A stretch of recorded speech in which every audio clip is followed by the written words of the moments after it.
ஏர் பிடிப்பவன் இல்லை என்றால் இந்த பார் என்றோ அழிந்திருக்கும். ஒரு விவசாயி ஒரு நாட்டில் வாழ்கின்றான், வளர்கின்றான் என்றால் அந்நாடு வாழ்கிறது, வளர்கிறது என்று அறியலாம். உழவு வாழ வேண்டும், உழவன் வளர வேண்டும்.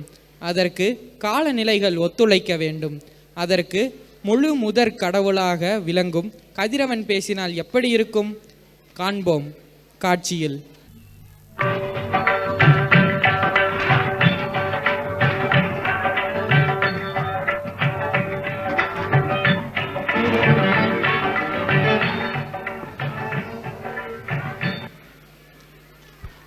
ஆஹா, எவ்வளவு ஒரு வெளிச்சம்! மேகங்கள் உள்ளே கலந்து செல்ல ஔவையாரோ யாருக்காகவோ காத்திருக்கிறார். இதோ யாரை தேடுகிறார் ஔவையார்? நாமும் தேடுகிறோம் ஔவையாரோடு சேர்ந்து. சூரியலோகம் சூரியனை காணவில்லை. ஓ, பூமியை பார்க்க இங்கு வந்து விட்டதோ? சூரியனே விரைவாக வா, ஔவையார் உன்னை பார்க்க வந்திருக்கிறார். இதோ வந்து விட்டார். வாருங்கள் ஔவையே, சூரியலோகத்திற்கு வரவிருக்கிறேன். நேற்று இன்று நாளை என எந்த நாளும் ஒளி கொடுக்கும் கதிரவனே வணங்குகிறேன். காலமும் மழையும் யாருக்காம் காத்திருக்காதுன்னு சொல்லி சொல்லியே எனக்கு ஒரு ஓய்வில்லை, விடுமுறை இல்லை. உன்னை பாறை எதிர்நோக்கிறது, நீயோ புலம்புகிறாய்.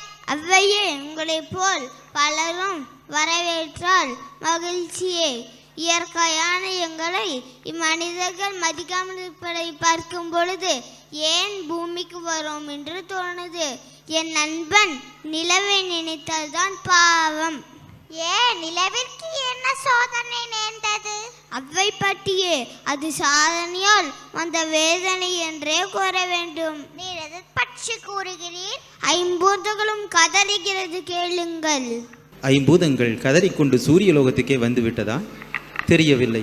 மக்களே, நாம் இந்த நேரம் விழித்து கொள்ள வேண்டும். வணங்குகிறோம் ஔவையே. வணங்குகிறோம், வணங்குகிறோம். இருவரும் ஏதோ முக்கியமான விஷயத்தை பற்றி பேசிக்கொண்டிருக்கிறீர்கள் போல உள்ளதே. ஆம், முக்கியமானதுதான்.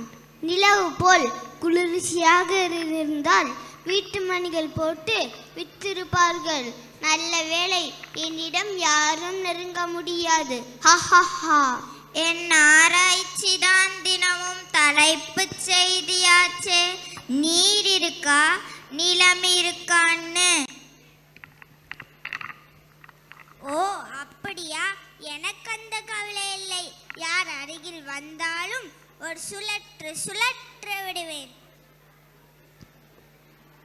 கடைசி புயலான மிக்ஸானிசாம் புயலையெல்லாம் மறக்க முடியுமா உங்களால்? ஆமாம் ஆமாம், மரம் நடுவோம் மழை பெறுவோம்னு அடுத்த தேர்தல் அறிக்கையில் அரசியல்வாதிகளும் வந்து இறங்கி விடுவார்கள் போல இருக்கு. இதையெல்லாம் பார்த்திருந்தால் வள்ளுவர் அகழ்வாரை தாங்கும் நிலம் போலன்னு பாடியிருக்க மாட்டாரு, நிலா போலன்னு பாடியிருப்பாரு. வள்ளுவரே, தெய்வ புலவரே, திருநாவலரே. வள்ளுவர் எழுதிய குறளில் குற்றமா? இல்லை இல்லை, இதோ வள்ளுவரே வந்து விட்டார் விளக்கம் தர. வந்தேன், வணங்குகிறேன். உலக நிலைமை அறிந்தீரா புலவரே? வான் சிறப்பு வேளாண்மைன்னு எத்தனை குறள் எழுதினாலும் இம்மக்களுக்கு இயற்கையும் விவசாயத்தையும் காப்பாற்றிக் கொள்ள எண்ணமும் இல்லை, நேரமும் இல்லை. ஆனால் 3 வேளை உணவு, வீதிக்கு 5 உணவங்கள் தேவை.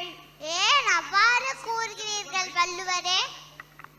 மனித வாழ்க்கை முறை மாற்றத்தால் மாநிலம் மட்டுமின்றி இயற்கை மற்ற உயிரினங்களும் கலங்குகிறது. ஆம், வள்ளுவரும் நம்முடைய நிலைமையை பார்த்து வருத்தப்படத்தான் செய்கிறார். இந்த நிலைமைக்கு யார் காரணம்? நாம் தான் காரணம். சற்று யோசித்துக் கொள்ளுங்கள். நிலவும் வருத்தப்பட்டு கொண்டுதான் இருக்கிறது. நாம் செய்யும் ஆராய்ச்சிகள். நாராயண நாராயண. பாருங்கள் நாரதரே. வருகிறேன் ஔவையே.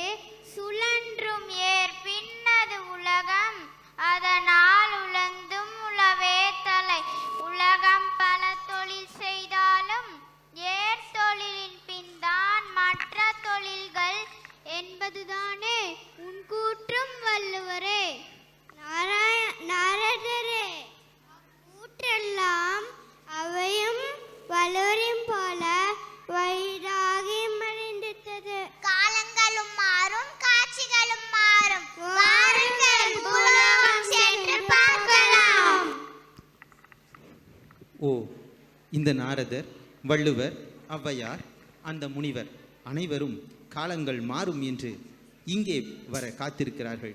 அவர்களுடைய நம்பிக்கை நிறைவேறியதா? காட்சி 2 உங்களுக்காக காத்திருக்கிறது. கடவுள்தான் குழந்தையின் பசி போக்கும் தாயும் கடவுள்தான். கடவுள்தான் மக்களின் பசி போக்கும் உழவனும் கடவுள்தான். போலியான அதிகாரிகள், போலியான பொறியியலாளர்கள் என்று கேள்விப்பட்டிருப்போம். ஆனால் எங்கேயும் போலியான விவசாயி என்று கேள்விப்பட்டதில்லை. ஏனென்றால் விவசாயிகளுக்கு போலியாக இருக்கவும் தெரியாது, போலியாக நடிக்கவும் தெரியாது. இதோ உண்மையாக வாழ வருகிறார்கள் இக்காட்சியில். முத்துவனே, வழியை மாத்திட்டு வாப்பா. சரிப்பா. அப்பாவும் மகனும் விவசாயத்தை ஈடுபட்டிருக்கிறார்கள். அப்பா விதை விதைக்க, மகனோ மண்ணை பதப்படுத்தி கொண்டிருக்கிறார் விவசாயத்துக்கு ஏற்றாற்போல. அப்பா, அங்க பாருங்க, மண் பரிசோதனை ஆபீசர் வராரு. ஓ, வேளாண் அதிகாரி. என்ன முருகேசா, வாங்க ஆபீசரே. பயிர் வளர்ச்சல் எப்படி போகுது? பருவ காத்துக்கு தகுந்த பயிர் விளைச்சல் அமோகமாக இருக்குங்க. இது என் மகன் மூத்தவன் வரணுங்க. இன்ஜினியர் முடிச்சிருக்கான். சின்னவாதோ வராம பாருங்க. அவருடைய மகன் பற்றி அவருக்கு கவலை. ஒரு மூத்த மகனும் வேலை செய்திருக்கான். இளைய மகனின் ஆட்டத்தை பாருங்கள். அருமையான ஆட்டம் விவசாய நிலத்தில். ஆடுற மாட்டை ஆடி கறக்கணுமா, பாடுற மாட்டை பாடி கறக்கணுமா. பல்லு போன கிளவைக்கு இன்னும் சொல்லு போகல பாரு. ஆமாம், அந்த இளைய மகனினுடைய செயலும் அப்படித்தான் இருக்கிறது. பாட்டியெல்லாம் பேசும்படி. பாருங்க ஐயா, விவசாயத்துக்கு உருவான்னு நினைச்சா கண்ணை ஏதோ ஐடியோ கட்டிட வேணும்னு கேக்குறா. நீங்க எடுத்து சொல்லி எனக்கு உதவி சொல்லுங்க ஐயா. என் தம்பி சுந்தர் பிச்சைக்கு அசிஸ்டண்டாக போவே நடமுடிக்கிறான். கொஞ்சம் என்னன்னு கேளுங்க ஐயா. மோட்டருக்கு குளிக்க வந்ததே தப்பா போச்சு. என்னதோ நீக்கு ஆடி சொல்றாங்களே. ஏன்பா, அப்பாவுக்கு வயசாகுதுல இன்னும் உதவியாக இது என்ன பேச்சுது? உங்க பாட்டும் காலத்திலிருந்து விவசாய நிலச்சு பணக்கார நாட்டுக்கு அருமையா வாழ விவசாய நிலத்தை அளிக்கிறதா? நீ ஏன்பா விவசாயம் வேணான்னு சொல்ற? விவசாயம் செய்ய நிலநாமக்கையா எனக்கு புரியலையா. ஆனால் மரசும் ரியல் எஸ்டேட்டும் நிலங்களை எல்லாம் அழிச்சு சாலை வசதி வீட்டு மனையாக்குறன்னு அதை பசுமை கார்டுன்னு வித்துறாங்க. அடுத்து 5 வருஷத்துல சில நின்று இருக்குமானே தெரியல. நான் விவசாயம் செய்ய மாட்டேயா, நினச்சிக்கோங்க. இளையவனின் கூற்றும் சரியாகத்தான் இருக்கிறது. யோசித்துக் கொண்டிருக்கலாம். விவசாயம் வேணாம்னு நினைச்சா எதுதான் சாப்பிட்றது? சாஃப்ட்வேரா சாப்பிட போற தம்பி? விவசாயம் டேட்டா எப்படி விவசாயம் பெருகும்? தோப்புகள் அழிச்சு அதை நிலமாக்கி, காட்டை அழிச்சு அதையும் காசாக்கி அடுத்த தலைமுறைக்கு காற்றோ நீர்வளமோ இல்லாமலே போடும். மரத்தை வெட்டுறதால நீர்வளமே குறைஞ்சிடும். இப்படித்தான் அக்கா மக டோப் வைக்கிற நாள் கூட்டிட்டு வந்தா உன்னோட விரட்டு நல்ல காரியம் செய்தீங்க சித்தப்பு. இதெல்லாம் எனக்கு கேட்க நேரம் இல்லை. நாடே 3G 4G 5Gன்னு போயிட்டு இருக்கு. நீங்க வேற. நாடே 3G 4G 5Gன்னு போனாலும் உங்களுக்கு அந்த நாங்கள் தாவிட வைக்கணும். வாங்க ஆஃபீஸரே, இளநீ தண்ணி குடிங்க. நம்ம மக்கள் என்னதான் விவசாயத்தை காப்போம், விவசாயத்தை போற்றுவோம் என்றாலும் நாளைக்கு வெங்காய விலை கண்ணீர் வருது, தக்காளி விலை தங்கத்தை விட அதிகம்னு சொல்லுவாங்க. அப்படி சொல்லுங்க சித்தி. வெங்காயமும் தக்காளியும் குறைஞ்ச விலைக்கா விற்குது. அதுக்கு தான் நைட்டி கட்டி கடை தொடங்குறேன். அப்போதான் அன்றாட தேவையை பூர்த்தி செய்ய முடியும். வெங்காயம் தக்காளி விலைவாசி நிரந்தரம் இல்ல. உனக்கு புரியும்படி சொல்றேன் கேளு. உணவு விலை அதிகரிச்சா சேவை வரி, மொத்த சில்லறை வர்த்தக சேவை, போக்குவரத்து, விநியோகம்னு போய் கடைசியில பணவீக்கம் பொருளாதார வீழ்ச்சியில் போய் முடியும். அது உனக்கு எனக்கு நம் ஊருக்கு என் ஊர் மக்கள் அனைவரும் தான் கஷ்டப்படுவோம். இது மாதிரி துயரப்படும் பக்கத்து மாநிலங்களை பாரு. இதுக்கு தீர்வு தான் என்ன? அதற்கும் ஒரு வழி உள்ளது தம்பி. உற்பத்தி பெருக்க ட்ரோன் மூலம் உரங்களை தெளிக்கலாம். புது புது விவசாயிகள் உள்ளன, அதை வைத்து உற்பத்தியை பெருக்கலாம்.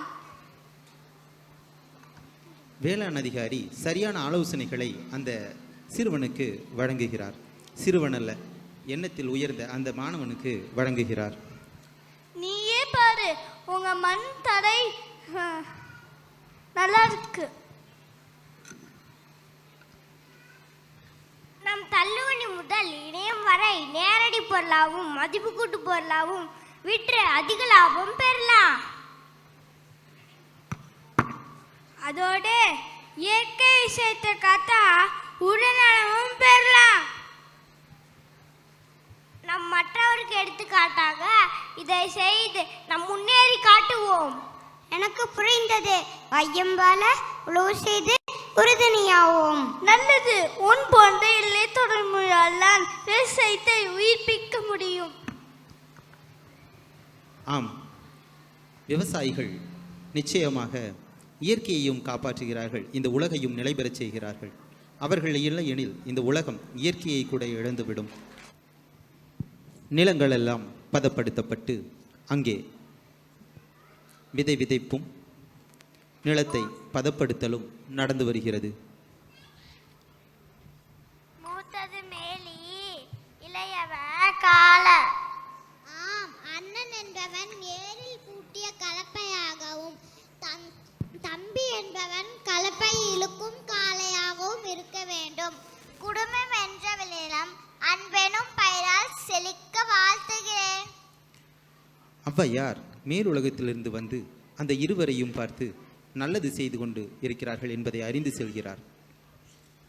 இவர்களை பார்க்கும் பொழுது நாமும் தக்க பருவத்தில் அனைத்து வளங்களையும் கொடுக்க வேண்டும். ஆஹா ஆஹா, சூரியனின் அற்புதமான முடிவு இது. கதிரவா, கொஞ்சம் கருணை காட்டினால் நாங்களும் விளைச்சலை அதிகமாக எடுத்துக்கொள்வோம், மக்களையும் வாழ வைப்போம் என்று இந்த உழவர்கள் அந்த கதிரவனுக்கு புரிய வைத்திருக்கிறார்கள். ஆம், மனிதர்களே இயற்கையை புரிந்து கொள்ளும் போது இவர்களுக்கு நன்மையை செய்ய வேண்டுகிறேன்.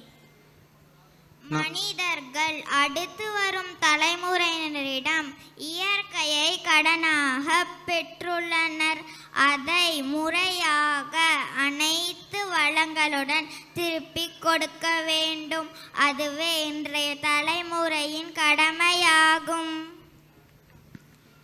ஆம், நாம் பெற்றிருப்பது அடுத்த தலைமுறையினுடைய வளங்களை சரியாக பயன்படுத்தி அதை முறையாக அடுத்த தலைமுறைக்கு கொடுக்க வேண்டும் என்று அந்த தேவதைகள் நமக்கு உணர்த்தி சென்றிருக்கிறார்கள். இயற்கையும் முழுமே தெய்வம், அதை காக்கும் அனைவருமே கடவுள்தான்.